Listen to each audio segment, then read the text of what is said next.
Pour mettre des images d'arrière-plan à l'intérieur d'un document HTML comme celui-ci, là, bien, ce qu'on va faire, c'est qu'on va cibler où on veut mettre notre document, notre image d'arrière-plan dans notre document. Alors, si je regarde dans mes CSS ici, bon, cette CSS-là, elle cascade sur toutes les pages de mon site, hein, puisque dans mon index, ici, j'ai une adresse vers la CSS qui s'appelle style.css, et dans ma page de projet, j'ai aussi un lien vers ma style.css. Alors, ce qu'il faut que je fasse, c'est que je sois bien sûr dans style.css, et comme ça va cascader un petit peu sur toutes les pages. Si je veux mettre une image d'arrière-plan sur tout le document, je vais aller à Body. Et là, Body, ce que ça va faire, c'est que ça va cibler cette page-ci, ici, là, donc la page au complet, de haut en bas. Tout ça, c'est le Body, c'est le parent de tous les éléments dans la page. Puisque si je regarde mon HTML, mon Body commence ici, puis s'en va jusqu'en bas. Fait que ça contient tout le document. Alors, je m'en vais ici, puis je peux aller chercher, par exemple, background color. Allons-y par une background color, juste pour voir comment changer de couleur. Et alors, par exemple, si je mets un petit bisque ici et que je sauvegarde, toute ma page ici, tout mon body va être couvert de la couleur bisque, à part pour les endroits où il y a un arrière-plan. Alors, par exemple, si j'inspecte cet élément-là ici, qu'est-ce que c'est? Ça, c'est en tête. Ici, je vais voir dans en tête qui est ici. Donc, si je recherche mon en tête ici, si je recherche mon en tête, ici, on va aller voir que en tête, donc, je l'avais ici. Donc, un arrière-plan qui est blanc, donc en tête ici, et un arrière-plan blanc. Ici, non, c'est mon header, dis-je, puisque en tête est dans header. Voilà. En tête est dans header. Et dans header, j'ai un arrière-plan blanc. Donc, si je ne voulais pas avoir l'arrière-plan blanc, j'enlève l'arrière-plan. Et là, du coup, tout est en bisque.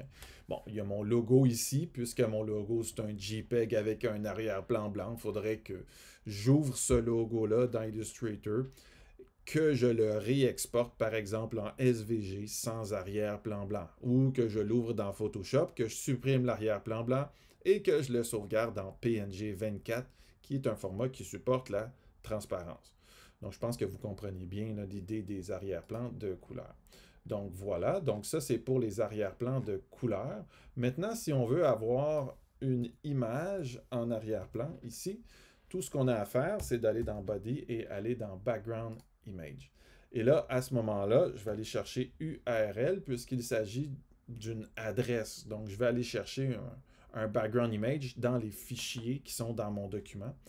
Pour aller chercher cette URL-là ici, il faut vraiment que dans mon gabarit ici, dans les images de mon gabarit, j'ai bien placé l'image que je veux avoir ici dans mon dossier d'images qui est là. Alors, par exemple, ici, je suis dans mon démo ici, dans mes images, j'ai un background que j'ai déposé à côté de mes autres images.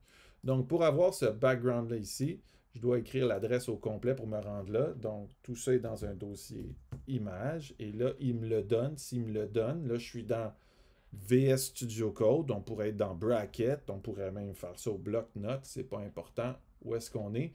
Mais si on est dans Visual Studio Code, ce qui est bien, c'est que quand le chemin est bon, il me donne des indices pour me rendre. Ça veut dire que ça va marcher. Alors là, tout de suite, il a mis mon arrière-plan en arrière de la page qui est ici.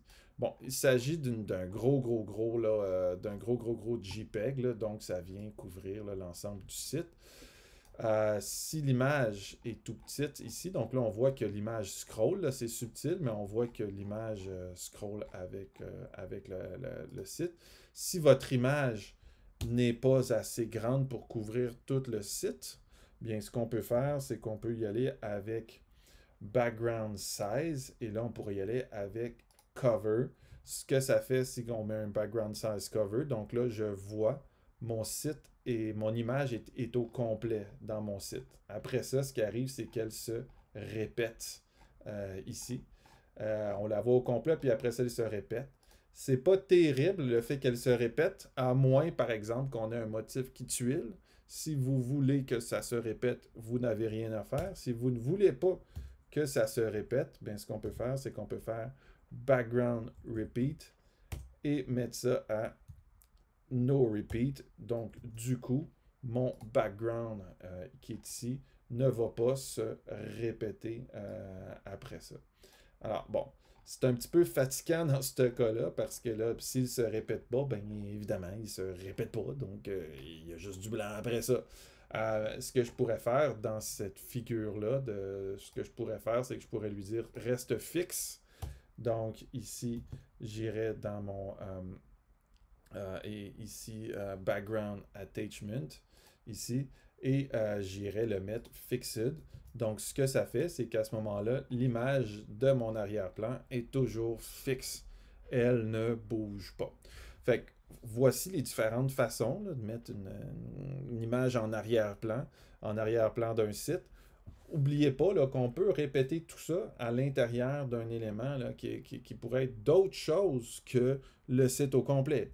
Bon, ça ne sera pas terriblement beau, là, mais si je vais dans le wrapper puis que je fais background color, par exemple, puis que je m'en vais mettre une autre couleur, mettons par ici, bien, ça fait en sorte que mon wrapper est tout noir, donc mon wrapper qui englobe tout l'ensemble du site. C'est un petit peu embêtant ici, là, parce qu'il couvre juste la grille, là, mais on peut faire ça sur différentes structures. Peut-être sur mon en-tête, ça serait plus facile à vous l'illustrer, cette façon-là de faire. Là. Si je vais dans mon en-tête ici, on l'avait fait de toute manière tantôt, là, fait que je pense que vous l'aviez compris, mais ici, par exemple, dans mon en-tête, si je m'en vais mettre un background color ici et que je m'en vais mettre du black ici, donc, mon en-tête ici se met à être noir. Donc, le background de cette division-là devient noir. Hein.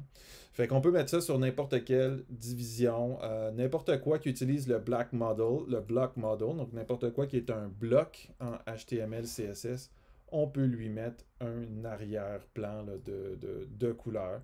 Par exemple, mes styles qui sont ici, j'ai mon header qui englobe tout ça. Alors, si je retrouve mon header, je t'ai vu, header, CTRL F, header ici, je pourrais aller mettre peut-être un background color ou une image, hein, c'est selon ce que vous voulez. Et là, mettons que je vais y mettre un petit azur ici à mon background, à mon header. Ça va mettre un background color à mon header. Et ça va couvrir là, ce que mon header couvre là, dans le haut du site qui est ici. Fait que voilà, c'est ça pour les background color et les background images.